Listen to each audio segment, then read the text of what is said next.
स्वागत है आप सभी का आज की इस वीडियो में। आज की इस वीडियो में हम लोग बात करने वाले हैं तुगलक वंश के बारे में। तो जैसा कि आप सभी को पता है, ये जो हमारा मध्यकालीन भारत का इतिहास चल रहा है उसमें हम लोग दिल्ली सल्तनत के बारे में स्टडी कर रहे हैं।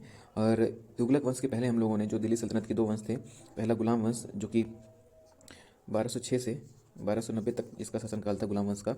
फिर खिलजी वंश आया। खिलजी वंश में हम लोगों ने 1290 से 1320 तक देखा। अब खिलजी वंश के बाद जो हमारा तुगलक वंश है इसके बारे में हम लोग, तो तुगलक वंश जो हमारा है, तुगलक वंश 1320 ईस्वी से लेकर के 1414 ईस्वी तक का इसका समय था।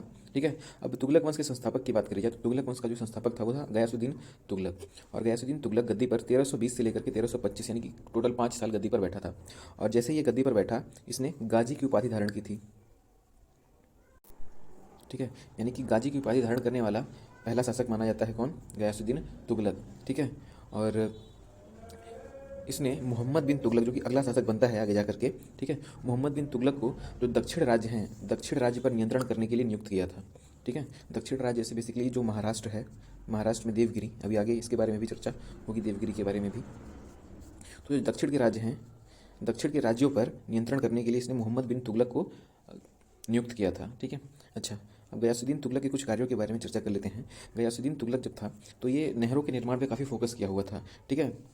तो इसको क्या कहा जाता है? नहरों का निर्माण कराने वाला पहला शासक। नहरों का निर्माण कराया था इसने, इसलिए, और क्या कहते हैं, सबसे पहला शासक था जिसने नहरों का निर्माण कराया था। ठीक है। और इसने तुगलकाबाद नगर बसाया था। तुगलकाबाद नगर किसने बसाया था?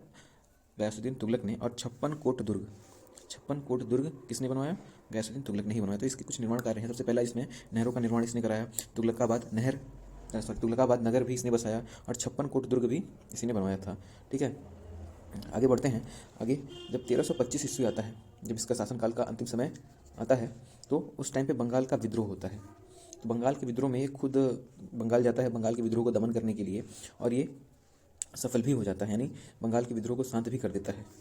ठीक। लेकिन जब ये बंगाल से वापस आ रहा होता है, दिल्ली से जाता है, दिल्ली से जाता है बंगाल। ठीक है। 1325 ईस्वी की बात है। बंगाल विद्रोह को शांत करने के लिए जाता है, और बंगाल विद्रोह को शांत करने के लिए शांत कर भी देता है। ठीक। जब ये बंगाल विद्रोह को शांत करके वापस दिल्ली आ रहा होता है, तो रास्ते में ही क्या होता है, एक लकड़ी का महल होता है। लकड़ी के महल में ये ठहरता है, जिसमें दब करके इसकी मृत्यु हो जाती है। ठीक है। यानी कि इसकी मृत्यु कैसे होती है? बंगाल से वापस आते वक्त किसी लकड़ी के महल में ये रुका रहता है, और उसी लकड़ी के महल में दब जाने के कारण इसकी मृत्यु हो जाती है। ठीक है। और कहा जाता है, काफ़ी इतिहासकारों का ये मानना है कि ये जो मोहम्मद बिन तुगलक है, उसकी ये साजिश रहती है गयासुद्दीन तुगलक को मारने की। ठीक। अच्छा, यहाँ पे एक पॉइंट मैं बता देता हूँ। निज़ामुद्दीन औलिया, निज़ामुद्दीन औलिया के बारे में मैंने बताया था आपको पिछली वाली वीडियो में। निज़ामुद्दीन औलिया कौन थे? निज़ामुद्दीन औलिया जो थे, ये अमीर खुसरो के गुरु थे। ठीक है। यहाँ पे मैं क्यों डिस्कस कर रहा हूँ, ये भी मैंने बताया कि इन्होंने 7 राजाओं का शासन देखा था, लेकिन ये किसी के दरबारी नहीं थे। ठीक है। तो जब बंगाल का विद्रोह शांत करने के लिए गयासुद्दीन तुगलक जाते हैं बंगाल में, ठीक, तो उस टाइम पे जो ये निज़ामुद्दीन औलिया है, निज़ामुद्दीन औलिया क्या कहते हैं? हुनूज दिल्ली दुरस्त, हुनूज दिल्ली दुरस्त। ये पूछ लेता है कि ये जो सेंटेंस है, ये फिर वाक्यांश है, ये किसने कहा है? तो ये वाक्यांश कहा है निज़ामुद्दीन औलिया ने। और किसके लिए कहा था? ये कहा था गयासुद्दीन तुगलक के लिए। गयासुद्दीन तुगलक जब बंगाल से दिल्ली जाते हैं, तब उनको ये कहता है कि दिल्ली अभी दूर है। हुनूज दिल्ली दुरस्त का मतलब क्या है? दिल्ली अभी दूर है। ठीक है। और दूरी थी, काफ़ी दूर थी, इतनी दूर थी कि पहुंच ही नहीं पाए गयासुद्दीन तुगलक। ठीक। अब आगे बात करते हैं। लकड़ी के मलबे में दब के मृत्यु हो जाती है, तो अगला शासक कौन बनता है? मोहम्मद बिन तुगलक। मोहम्मद बिन तुगलक वही हैं जिनको दक्षिण में एम्प्लॉय किया गया था गयासुद्दीन तुगलक के द्वारा, जो दक्षिण के राज्य को संभाल रहे थे, नियंत्रण कर रहे थे। ठीक है। तो जैसे ही गयासुद्दीन तुगलक की मृत्यु होती है, मोहम्मद बिन तुगलक अगले शासक बनते हैं, और 1325 से लेकर के 1351, काफ़ी लंबा समय है, 1325 से 1351 तक ये शासन करते हैं। ठीक। मोहम्मद बिन तुगलक जो था वो काफ़ी शिक्षित था, शिक्षित शासक, और इसको स्वप्नशील काफ़ी सपना देखता था अपने राज्य को बढ़ाने के लिए, तो इसको स्वप्नशील शासक के नाम से भी जाना जाता है। और ये इसको रक्त पिपासु कहा गया। रक्त पिपासु इसलिए कहा गया कि ये क्या कहते हैं, अपने राज्य को डेवलप करने के लिए जितने भी कदम उठाता था, सारे के सारे तो वैसे लगभग सारे असफल हुए, और उसमें जनता को काफ़ी परेशानी का सामना करना पड़ा, जिसके लिए इसकी जनता ने ही, इतिहासकारों का मानना है कि जिसके लिए इसको रक्त पिपासु की संज्ञा दे दी गई। रक्त पीने वाला, जनता का रक्त पीने वाला शासक किसको कहा गया? मोहम्मद बिन तुगलक को कहा गया। अभी आगे मैं इसको भी एक्सप्लेन करूंगा कि ऐसा क्यों है। अच्छा, अब इसके कुछ ये सब उपाधियाँ कह लीजिए, फिर इसके बारे में बताया गया कि ये शिक्षित शासक था, और ये काफ़ी स्वप्नशील था, और ये इसको रक्त पिपासु भी बाद में कहा गया। ठीक है। अब इसके अन्य नाम की बात करी जाए तो अन्य नाम है इसका, पहला जूना खां और उलूग खां। और जूना खां की बात करी जाए, तो जूना खां के नाम पर ही जौनपुर नगर बसा है। और जौनपुर नगर बसाया किसने? इसके चचेरे भाई ने, मोहम्मद बिन तुगलक के चचेरे भाई फिरोज शाह तुगलक ने जौनपुर नगर को बसाया है। ठीक। और उलूग खां के बारे में हम लोग जानते हैं कि उलूग खां जो बलबन ने उपाधि धारण की थी उलूग खां की, तो ये भी हमको याद रखना है। उलूग खां बलबन का भी नाम रहता है और किसका? मोहम्मद बिन तुगलक का भी नाम उलूग खां रहता है। अब आगे बात करते हैं। जो रक्त पिपासु वाला सिस्टम है, मतलब नाम है, ये मैं प्रूफ करने जा रहा हूँ। एक तरीके से देख सकते हैं आप लोग। तो जो मोहम्मद बिन तुगलक है, मोहम्मद बिन तुगलक ने 4 प्रयोग किए थे अपने शासनकाल में और 4 के चारों असफल रहे। चलिए देखते हैं। इसमें सबसे पहला जो प्रयोग था वो था राजधानी परिवर्तन। राजधानी परिवर्तन ये 1327 ईस्वी में करता है। ठीक है। और राजधानी उस टाइम पे थी दिल्ली। तो दिल्ली से राजधानी को बदल करके कहाँ लेके जाता है? महाराष्ट्र, जहाँ पे पहले राज्य करता था, राज करता था। ठीक है। तो देवगिरी महाराष्ट्र में लेकर गया और जैसे ही अपनी राजधानी को परिवर्तित किया देवगिरी महाराष्ट्र में, तो देवगिरी का नाम बदल करके क्या रख देता है? ये दौलताबाद। दौलताबाद जो देवगिरी है उसी का दूसरा नाम है। और ये नाम किसने बदला था? मोहम्मद बिन तुगलक ने नाम बदला था। ठीक है। अच्छा, अब यहाँ पे देखिए असफल कैसे रहा। जब ये दिल्ली से देवगिरी अपना राजधानी शिफ्ट करता है, तो देवगिरी में यानी कि महाराष्ट्र में प्लेग फैल जाता है। ठीक है। और प्लेग फैल जाने के कारण वहाँ पे काफ़ी मृत्यु हो जाती है और जितने लोग वहाँ पे, मतलब जितने लोग राजधानी में जाते हैं, नई राजधानी में जाते हैं, उनको बहुत कठिनाई का सामना करना पड़ता है, जिससे वो वापस से दिल्ली आ जाते हैं, यानी कि वापस से दिल्ली राजधानी बन जाती है। ठीक। तो ये पहला जो इसका प्रयास था वो असफल रहा राजधानी बदलने का। पहले तो दिल्ली से देवगिरी किया, देवगिरी में प्लेग जो है उसके कारण इसको राजधानी वापस से दिल्ली करनी पड़ी। अब आगे जो है दूसरा इसका प्रयोग क्या था? इसने सांकेतिक मुद्रा चलाई थी। सांकेतिक मुद्रा का मतलब जो आज हम लोग 100, 200, 500, हज़ार का तो सॉरी नहीं अब करते हैं, जो 2000 का नोट है, जो नोट हम लोग यूज़ करते हैं ना, वो सारे नोट वो क्या है? सांकेतिक मुद्रा ही है। ठीक। अभी के समय में बात करी जाए तो 10, 20, 50 ये सब जितने भी नोट है वो सब सांकेतिक मुद्रा है। इन नोट की अगर से नोट चेंज हो जाता है तो इन नोटों की कोई वैल्यू नहीं रहती है। ठीक है। अगर से ही सिक्का रहता, सिक्का हमारा सोने का, पीतल का, चांदी का, जिसका भी रहता है, उसकी कोई ना कोई वैल्यू रहती है, वो सांकेतिक मुद्रा नहीं कहला सकती है। लेकिन जो जितने भी नोट होते हैं वो सारे के सारे सांकेतिक मुद्रा होते हैं। तो उस टाइम पे इसने सांकेतिक मुद्रा चलाई थी सबसे पहले। हम ये कह सकते हैं कि भारत में सांकेतिक मुद्रा चलाने वाला पहला शासक कौन था? मोहम्मद बिन तुगलक था। ठीक है। अब अच्छा, सांकेतिक मुद्रा इसने चलाई क्यों थी? इसने सांकेतिक मुद्रा इसलिए चलाई थी कि उस टाइम पे चांदी के सिक्के बनते थे, चांदी के सिक्के बनते थे और तांबे के सिक्के बनते थे। तो चांदी और जो तांबा है, फिर कांसा कह लीजिए, तांबा कहना उचित नहीं होगा। हाँ, तो जो चांदी की कमी हो गई थी उस टाइम पे, जो मेन धातु थी चांदी, उसकी कमी हो गई थी, जिसकी वजह से इसको कौन सी मुद्रा चलानी पड़ी? सांकेतिक मुद्रा चलानी पड़ी। ठीक है। और यहाँ पर मैंने एक बात बताया कि भारत में सबसे पहले सांकेतिक मुद्रा चलाने वाला शासक कौन था? मोहम्मद बिन तुगलक। और यहाँ पर एक और क्वेश्चन उठता है कि विश्व में सबसे पहले सांकेतिक मुद्रा किसने चलाई थी? तो विश्व में सबसे पहले सांकेतिक मुद्रा चलाने वाला जो शासक था वो था कुबलाई खां। ये भी हमको याद रखना है। ठीक है। सांकेतिक मुद्रा से ही संबंधित है। ये विश्व में सबसे पहले सांकेतिक मुद्रा चलाने वाला शासक कौन था? कुबलाई खां। ठीक। तो क्या कहते हैं, जैसे इसने सांकेतिक मुद्रा चलाई, अब ये कैसे असफल हो गई? तो जो जाली नोट या फिर जाली मुद्रा छपने के कारण ये भी असफल रहा। ठीक है। सब अपना जाली मुद्रा बना लेते थे, अपना अपने में ही ट्रांसफर करते थे, जिससे इसको कोई फायदा होता नहीं था, जिसके कारण ये सांकेतिक मुद्रा भी इसको बंद करनी पड़ी। तो एक तरीके से जो सांकेतिक मुद्रा वाला सिस्टम है ये भी असफल रहा। अच्छा, यहाँ पर मैं एक पॉइंट आपको और बता देना चाहता हूँ।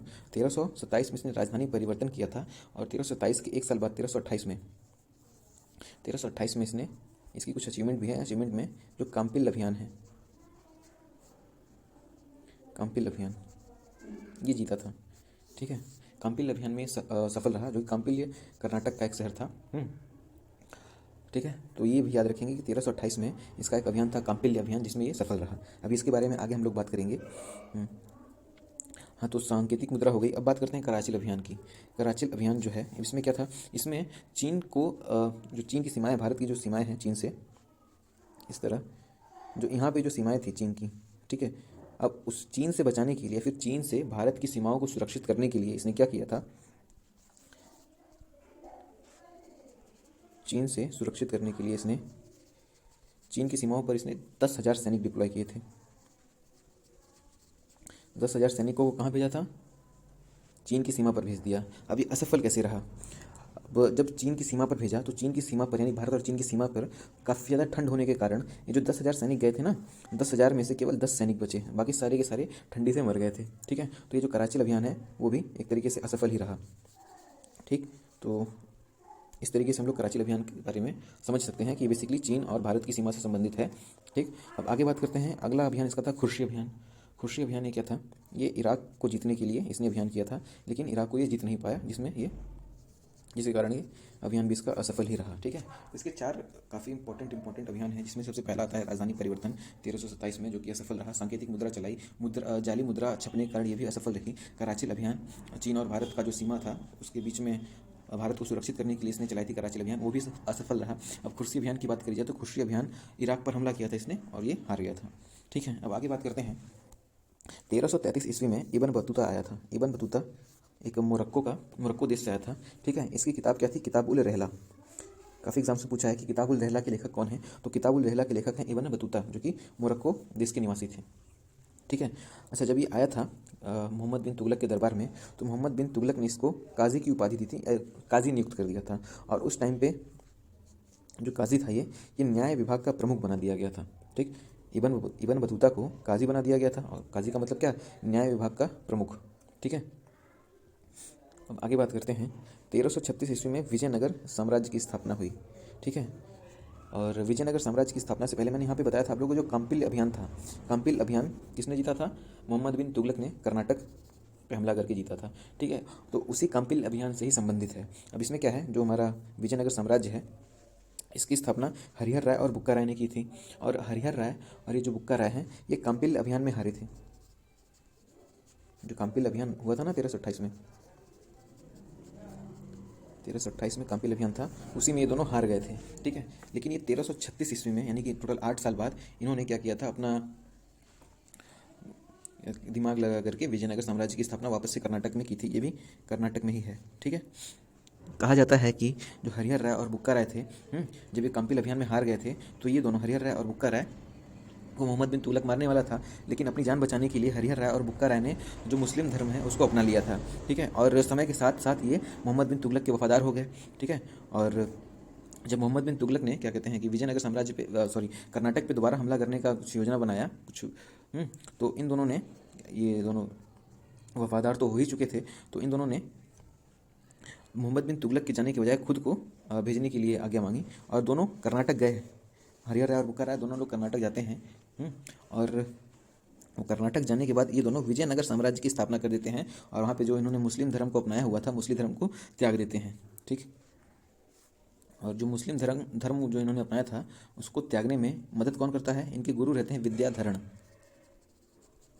विद्याधरण क्या करते हैं? इनकी मदद करते हैं विजयनगर साम्राज्य की स्थापना करने में, और जो इन्होंने मुस्लिम धर्म को अपनाया हुआ था उसको त्यागने में। ठीक है, वापस से ये लोग हिंदू धर्म, मतलब हिंदू बन जाते हैं, हिंदू राजा बन जाते हैं। ठीक है, तो ऐसे विजयनगर साम्राज्य की स्थापना होती है। ठीक, अब आगे बात करते हैं। 1347 में, यानी कि मोहम्मद बिन तुगलक के शासनकाल में ही बहमनी साम्राज्य की स्थापना होती है। ठीक है, और बहमनी साम्राज्य की स्थापना करता कौन है? हसन गंगू करता है। ठीक है, अब मोहम्मद बिन तुगलक के समय में कुछ इसके बेवकूफ़ी भरे कार्य थे, वो भी देख लेते हैं। तो इसने क्या किया था? सबसे पहले इसने दोआब कर में वृद्धि कर दी थी। अब दोआब कर क्या होता है? जो कृषि मतलब जो किसान हैं, किसान जितना भी फसल उगाते थे, किसान जितना भी फसल उगाते थे, तो एक टाइम पे फिक्स था ना कि ये क्या कहते हैं कि किसान लोग जितना भी फसल उगाएंगे, उसका उच्चतम उत्पादन, जैसे मान लीजिए 100 टन ये उत्पादन करते हैं। ठीक है, तो 100 टन उत्पादन ये हाईएस्ट है। अब इसमें कम होगा तो उसका कोई, मोहम्मद बिन तुगलक को कोई लेना देना नहीं है। किसानों को 100 टन उत्पादन करना रहता था, जिसमें से 50 टन, ये केवल मैं बताने के लिए 50 टन और 100 टन बता रहा हूँ एग्जाम्पल के तौर पे, ऐसा था नहीं। तो 50 टन किसको देना था? क्या कहते हैं, मोहम्मद बिन तुगलक को देना था। ठीक है, अगर से मान लीजिए उत्पादन जो है 90 टन ही होता है, अगर से उत्पादन 90 टन ही होता है, तब भी 50 टन मोहम्मद बिन तुगलक को कर चाहिए था। तो यही इसका मतलब है कि उच्चतम उत्पादन पर 50%, यानी 1/2 भाग किसको चाहिए था? मोहम्मद बिन तुगलक को। और यही कर क्या था? दोआब कर कहलाया। ठीक है, उच्चतम जो हमारा कृषि उत्पादन रहेगा उस पर 50% का कर लगाता था। ठीक, अच्छा, तो उत्पादन कम होने की वजह से किसान में असंतोष फैल गया, क्योंकि देना तो था मोहम्मद बिन तुगलक को 50% ही। ठीक है, 100 का 50 टन देना था, लेकिन कभी 90, कभी 80, इस तरीके से जब कम होता गया उपज, तो क्या करता गया किसान प्रेशर में आकर के आत्महत्या करने लगे। ठीक है, उत्पादन की कमी होने के कारण किसान आत्महत्या करने लगे। अच्छा, और जिस वजह से किसानों में असंतोष फैल गया। ठीक, अब किसानों में जो असंतोष फैला था, उस असंतोष को कम करने के लिए मोहम्मद बिन तुगलक ने अमीर ए कोही की स्थापना की थी। अब ये अमीर ए कोही क्या है, या ये कह सकते हैं दीवान अमीर ए कोही। यहाँ पे थोड़ा सा नाम गड़बड़ हो गया है, इसको हम लोग फिर से करेक्ट कर लेते हैं। इसका नाम था दीवान ए अमीर कोही, दीवान ए अमीर कोही, ठीक है। दीवान ए अमीर कोही की स्थापना किसने की थी? मोहम्मद बिन तुगलक ने, किसानों में जो असंतोष फैला हुआ था उसको कम करने के लिए। अच्छा, ये दीवान ए अमीर कोही करता क्या था? ये किसानों को लोन देता था, ठीक है, किसानों को लोन देता था जिससे वो वापस से कृषि कर सकें, ठीक। तो ये भी क्वेश्चन पूछ लेता है कि दीवान ए अमीर कोही की स्थापना किसने की थी? मोहम्मद बिन तुगलक ने की थी, ठीक है। अब जब मोहम्मद बिन तुगलक क्या कहते हैं, मृत्यु होती है इसकी 1351 में, और कैसे मृत्यु होती है? लू लगने से होती है। और कहाँ मरता है ये? सिंध में मरता है। सिंध क्षेत्र में थट्टा एक जगह है, थट्टा में इसकी मृत्यु हो जाती है। और जब ये मरा था तब जनता ने चैन की सांस ली थी, ठीक। ऐसा कहा जाता है, इतिहासकार कहते हैं कि जब ये मरा था तो जनता को मोहम्मद बिन तुगलक से और मोहम्मद बिन तुगलक को जनता से छुटकारा मिल गया था, ठीक। तो इसकी मृत्यु 1351 में हो जाती है। अब इसके बाद शासक जो बनते हैं वो बनते हैं फिरोज शाह तुगलक। फिरोज शाह तुगलक की बात करी जाए तो इनका जो शासनकाल रहता है 1351 से 1388 ईस्वी तक रहता है, ठीक है। और ये जो हैं, ये फिरोज शाह तुगलक जो हैं, ये मोहम्मद बिन तुगलक के चचेरे भाई होते हैं। कैसे?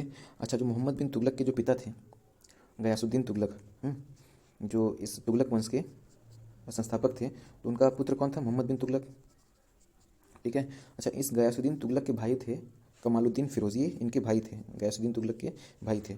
और इन्हीं कमालुद्दीन फिरोज का बेटा कौन था? फिरोज शाह तुगलक, ठीक है। कमालुद्दीन फिरोज का बेटा था कौन? फिरोज शाह तुगलक, ठीक है। तो ये दोनों क्या थे? आपस में चचेरे भाई थे। तो अगला राजा कौन बनता है? मोहम्मद बिन तुगलक का जो चचेरा भाई है वो बनता है, ठीक है। अच्छा, मोहम्मद बिन तुगलक सॉरी फिरोज शाह तुगलक के बारे में चलिए बात करते हैं। सबसे इंपॉर्टेंट पॉइंट ये है कि जो फिरोज शाह तुगलक है, इसको FST से हम लोग लिखेंगे। तो फिरोज शाह तुगलक का जो राज्याभिषेक हुआ था वो 2 बार हुआ था। पहली बार थट्टा सिंध में हुआ था जहाँ पर मोहम्मद बिन तुगलक की मृत्यु हुई, और दूसरी बार दिल्ली में हुआ था, और दोनों 1351 में ही हुआ था, ठीक है। और जैसे ये गद्दी पर बैठा तो जो जनता कर से परेशान थी, तो इसने क्या किया? 24 करों को ख़त्म कर दिया। 24 कर जो जनता पे लगे थे उस 24 कर को ख़त्म कर दिया, ठीक है। और मुख्य 4 कर लगाए। अब मुख्य 4 कर में से कौन कौन से कर हैं? पहला खराज कर। खराज कर जो था ये भूमि पर लिए जाने वाला कर था, भूमि पर लिए जाने वाला कर था, ठीक है। ये पहले था 1/3, ठीक है, 1/3 था, लेकिन इसने खराज कर को 1/3 से कम करके 1/6 कर दिया था। यानी किसी के पास अगर से 3 हिस्सा ज़मीन है तो एक हिस्सा किसका था? हो जाता था मोहम्मद बिन तुगलक का हो जाता था, ठीक है। लेकिन जब ये फिरोज शाह तुगलक आया तो 3 हिस्से की जगह, मतलब 1/3 की जगह उसने 1/6 कर दिया था, ठीक है। यानी किसी के पास 3 हिस्सा ज़मीन है तो केवल आधा हिस्सा वो अपने पास रखेगा। इस तरीके का इसने सबसे पहला खराज कर लगाया। खराज कर के बाद हम लोग बात करेंगे जजिया कर, ठीक है। जजिया कर पहले से ही लगा था, और जजिया कर की शुरुआत किसने की थी? मोहम्मद बिन कासिम ने की थी। और ये जजिया कर जो है वो गैर मुसलमानों पे लगाया जाने वाला कर था, ठीक है। लेकिन जब मोहम्मद बिन कासिम ने ये कर लगाया था तो उस टाइम पे ब्राह्मण जितने भी थे और विकलांग विधवा, ब्राह्मण विकलांग और विधवा, इन तीनों पे ये कर नहीं लगाया था, चाहे वो हिंदू हो। तो ब्राह्मण पे कर नहीं लगता था, विधवा पे नहीं लगता था, और विकलांग पे नहीं लगता था। लेकिन जब ये फिरोज शाह तुगलक बनता है राजा, तो इसने क्या किया? जजिया कर लगाया, और ये ब्राह्मणों पर भी ये कर अप्लाई कर दिया कि ब्राह्मण को भी ये कर देना पड़ेगा, ठीक है। अगर कर नहीं दे पाते हैं ब्राह्मण तो इनको भी क्या कर दिया जाएगा? इनको भी मुस्लिम में कन्वर्ट कर दिया जाएगा, ठीक है। अच्छा, अब इसके बाद ज़कात कर। ज़कात कर जो है ये धार्मिक दान से संबंधित है, और ये 2.5% यानी कि 2.5%, 2.5% कह सकते हैं, उस समय पे लगाया था। तो ये इंपॉर्टेंट नहीं है, ये हमको याद रखना है कि ज़कात कर किसके द्वारा लगाया गया था? फिरोज शाह तुगलक के। और खुम्स कर की बात करिए। अच्छा, खराज कर और खुम्स कर के बारे में हम लोगों ने अलाउद्दीन खिलजी के समय में भी पढ़ा था, ठीक है। और यहाँ पर फिरोज शाह तुगलक भी ये कर का यूज़ कर रहे हैं। तो खुम्स कर की बात करी जाए तो खुम्स कर जो है ये जो लूट का माल आता था ना, अलाउद्दीन खिलजी कितना ले लेते थे? अलाउद्दीन खिलजी ले लेता था 80%, जितना भी लूट का माल है वो 80% अपने पास रखता था। बाकी जो लूट कर लेकर आते थे लुटेरे उनको दे देता था 20%। लेकिन ये जब फिरोज शाह तुगलक राजा बना तो ये लूट के माल का केवल 1/5 भाग, ठीक है। यानी कोई 50,000 का सामान लूट के लेकर आता है तो केवल 10,000 अपने पास रखता है, बाकी के 40,000 लुटेरे के पास जाता है, ठीक है। तो खुम्स कर जो है लूट के माल पर लगाया जाने वाला कर था, और इसने कितना कर दिया था? 1/5 कर दिया था, ठीक है।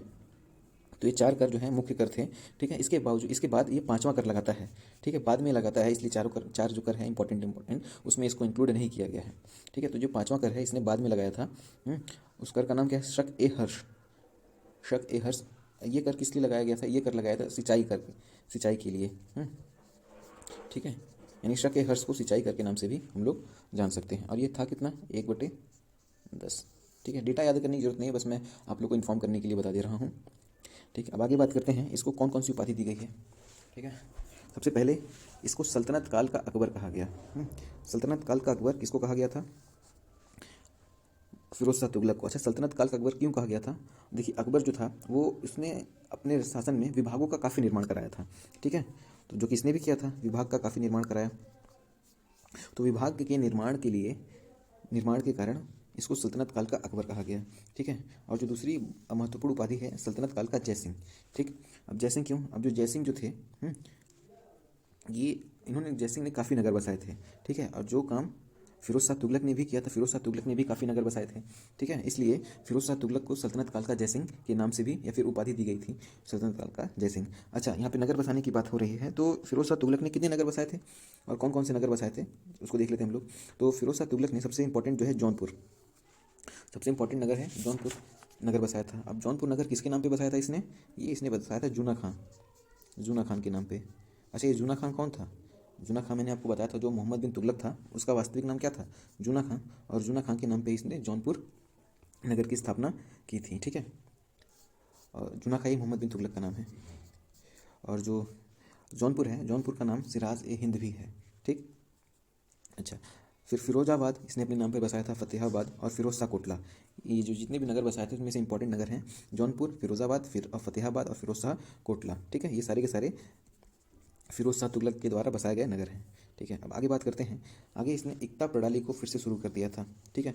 एकता प्रणाली की समाप्ति किसने की थी? अलाउद्दीन खिलजी ने की थी। नगद वेतन की शुरुआत कर दिया था अलाउद्दीन खिलजी ने एकता प्रणाली को समाप्त करके। लेकिन इसने क्या किया? इसने एकता प्रणाली की शुरुआत दोबारा से कर दी, ठीक है। और शुरुआत करने के साथ साथ क्या कर दिया था? एकता को वंशानुगत कर दिया था, ठीक है। वंशानुगत करने का मतलब ये है कि जितना भी ज़मीन का टुकड़ा दिया जाएगा सैनिकों को, उस ज़मीन के टुकड़े पर जो हक रहेगा वो उन सैनिकों के जो अग्रज रहेंगे, मतलब जो आने वाली पीढ़ी रहेगी उन पे आने वाली पीढ़ी का भी हक होगा, ठीक है। एक तरीके से जो ज़मीन रहेगा वो विरासत के तरीके से नीचे चलता जाएगा, ठीक। तो इसी जो वंशानुगत वाली एकता प्रणाली थी, इसी को क्या कहा गया? विरासत का सिद्धांत कहा गया, ठीक है। आई होप आप लोग को ये बात समझ में आई होगी कि एकता प्रणाली को वंशानुगत कर दिया था किसने? फिरोज शाह तुगलक ने, ठीक है। अब आगे बात करते हैं। हाँ, तो एकता प्रणाली की शुरुआत की तो इसने स्थायी सेना रखना बंद कर दिया था। स्थायी सेना रखना बंद कर दिया था क्योंकि इसको वेतन देना पड़ता और वेतन का तो सिस्टम इसने खत्म कर दिया था, ठीक। तो इसने स्थायी सेना को बंद कर दिया था, ठीक है। और इसके समय पे सबसे अधिक गुलाम थे, सर्वाधिक गुलाम किसके समय पे थे? कौन सा शासक के समय में सर्वाधिक गुलाम थे? तो फिरोज शाह तुगलक के समय पे सबसे अधिक गुलाम की संख्या थी, ठीक।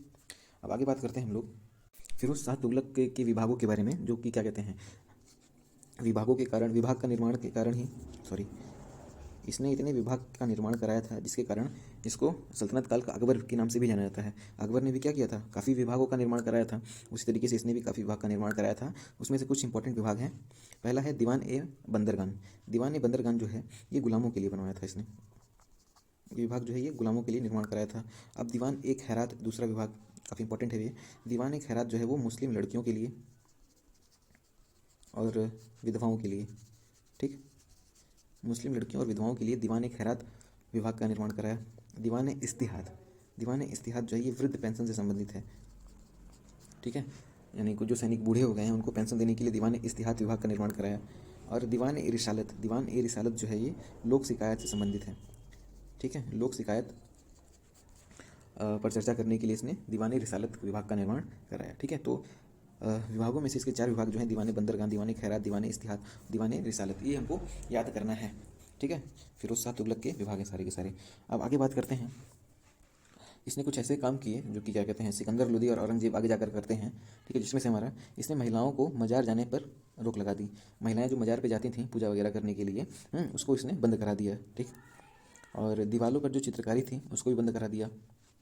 और सोने चांदी के बर्तन का प्रयोग सब करते थे खाने पीने के लिए, उपयोग करते थे। तो इसने क्या किया? सोने चांदी के बर्तन पर भी रोक लगा दी। और ये सब जो काम है रोक लगाने वाला, ये आगे जाकर के सिकंदर लोदी और औरंगजेब भी करते हैं, ठीक है। सिकंदर लोदी और औरंगजेब भी ये सब काम करते हैं आगे जाकर के। तो जिस वजह से फिरोज शाह तुगलक को सिकंदर लोदी और औरंगजेब का क्या कहा गया? अग्रगामी, ठीक, ठीक है। तो इस तरीके से हम लोग ये पॉइंट समझ सकते हैं कि सिकंदर लोदी और औरंगजेब का अग्रगामी किस शासक को कहा जाता है? वो शासक कौन था? फिरोज शाह तुगलक, ठीक। अब आगे बात करते हैं आत्मकथा के बारे में। इसकी आत्मकथा कौन सी थी? तो इसने खुद लिखी थी, फुतुहात ए फिरोज शाही, खुद लिखी थी इसलिए आत्मकथा थी, ठीक है। इसकी जीवनी के बारे में एक और लेखक ने लिखा था जिसका नाम था बर्नी। बर्नी ने क्या लिखा था? तारीख़ ए फिरोज शाही, ठीक है। तारीख़ फ़िरोज़ शाही बरनी द्वारा लिखित है और फुतूहात फ़िरोज़ शाही इसके द्वारा लिखित है, फ़िरोज़ शाह तुगलक के द्वारा ही लिखित है। ठीक, तो इसकी 2 जीवनी हैं काफ़ी इंपॉर्टेंट, फुतूहात फ़िरोज़ शाही और तारीख़ फ़िरोज़ शाही। अब आगे बात करते हैं हम लोग। जैसा कि मैंने बताया, फ़िरोज़ शाह तुगलक के बाद जो अगला शासक बनेगा हमारा, वो बनता है मोहम्मद खां। ठीक है। अब मोहम्मद खां फिर जो आने वाले शासक हैं आगे, उनसे कुछ इंपॉर्टेंट फैक्ट बनता नहीं है, तो हम लोग केवल शासक के नाम याद कर लेते हैं। फिर मोहम्मद खां, ये क्या कहते हैं, फ़िरोज़ शाह तुगलक जब मरा था 1388 ईस्वी में, तब ये थोड़े समय के लिए बनता है। ठीक है। और 1388 ईस्वी में ही जो है गयासुद्दीन तुगलक शाह अगला शासक बनता है। फिर उसके बाद 1379 से लेकर के 1390 तक बनते हैं अबू बाकर। इनका भी कुछ अचीवमेंट नहीं था, तो इनको भी नहीं पढ़ेंगे। फिर 1390 से लेकर के 94, 4 साल तक नसीरुद्दीन मोहम्मद रहते हैं। मोहम्मद के बाद हुमायूं आता है 94 से 95 तक। ठीक है। फिर नसीरुद्दीन हुमायूं के बाद जो अंतिम शासक होते हैं, तुगलक वंश के अंतिम शासक नसीरुद्दीन महमूद होता है। ठीक है। ये 95 से लेकर के 1414 है। ठीक है, जब तुगलक वंश की समाप्ति होती है। ठीक, तो 1395 से 1414 तक किसका शासनकाल था ये? नसीरुद्दीन महमूद का। ठीक है। अच्छा, 1395 में नसीरुद्दीन महमूद शासक बनते हैं। 3 साल बाद क्या होता है? तैमूर लंग का आक्रमण हो जाता है। ठीक, अब तैमूर लंग कौन है? तैमूर लंग ये चंगेज़ खां जो है, मंगोल आक्रमण, चंगेज़ खां का रिश्तेदार रहता है। ये तैमूर लंग चंगेज़ खां का रिश्तेदार रहता है। ठीक है। और ये क्या कहते हैं, जब ये आक्रमण करता है नसीरुद्दीन महमूद पर, तो तैमूर लंग जीत जाता है, आक्रमण में सफल रहता है। और जाहिर सी बात है, तो महमूद हार ही जाएंगे। ठीक है। अब महमूद हार जाता है, लेकिन तैमूर लंग करता क्या है? तैमूर लंग इसी को राजा बनाए रखता है अपने अधीन। ठीक है। महमूद जो है, नसीरुद्दीन महमूद तैमूर लंग के अधीन होकर के राजपाट संभालते हैं। ठीक है। और कब तक संभाला इन्होंने? 1414 तक राजपाट संभाला। लेकिन जब तैमूर लंग वापस चला जाता है अपना जहाँ से आता है, तैमूर लंग जब अपना वापस चला जाता है, तो उस टाइम पे क्या करता है, खिज्र खां एक्टिव हो जाता है। खिज्र खां क्या करता है, जो सारा राजपाट रहता है, जो शासन रहता है, वो अपने हाथों में ले लेता है। और खिज्र खां क्या करता है, सैयद वंश की स्थापना करता है। तुगलक वंश की समाप्ति होने के बाद सैयद वंश की स्थापना होती है, और ये करता कौन है? खिज्र खां। ठीक, दिल्ली की गद्दी पर अगला शासक कौन बनता है? खिज्र खां। ठीक है। और तो अब जो सैयद वंश है, इसके बारे में हम लोग अगली वीडियो में डिस्कस करेंगे। ठीक है। तो मिलते हैं अगली वीडियो में। और अगर से आप लोग को ये वीडियो पसंद आई है, तो प्लीज़ आप लोग इस वीडियो को लाइक करिए और जितना हो सके शेयर करिए। और अगर से चैनल को सब्सक्राइब नहीं किया, तो चैनल को सब्सक्राइब जरूर करिए। तो मिलते हैं अगली वीडियो में, तब तक के लिए thank you so much. Bye bye.